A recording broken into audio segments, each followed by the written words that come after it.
Hello दोस्तों, मैं संगीता पाल यूट्यूब चैनल में आप लोग का स्वागत करती हूँ। दोस्तों मैं एक कहावत गीत लेके आई हूँ। दोस्तों अगर मेरा वीडियो पसंद आ जाता है दोस्तों लाइक शेयर कमेंट करना, कमेंट में ज़रूर बताना मेरा कहावत गीत कैसे लगा आप लोग। आरे हमारी मम्मी हो, यारे हमारी मम्मी हो, मिलल बाबा लमुआ मोर सारा भी हमारी मम्मी हो, मिलल बाबा लमुआ मोर सारा भी हमारी मम्मी हो।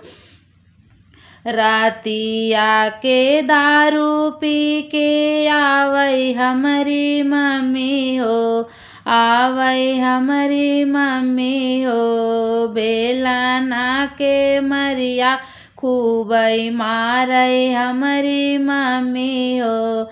आरे हमारी मम्मी हो, तानी कौदार दिया नाही, आवई हमारे मम्मी हो।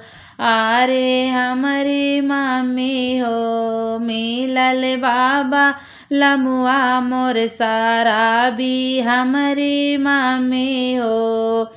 कहले रहला लड़का खूब कमाला हमारी मम्मी हो, खूब कमाला हमारी मम्मी हो।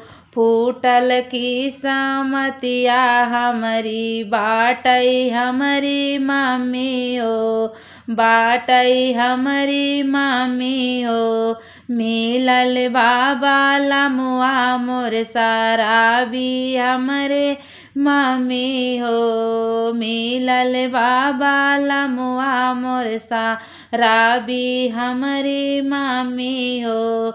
आरे हमारी मम्मी हो, दान दहेज न दिहला पापा, कई दिहल बियावा हो, कई दिहल बियावा हो। ताबई मेलल सैया मोर सारा भी हमारी मम्मी हो, ताबई मेलल सैया मोर सारा भी हमारी मम्मी हो।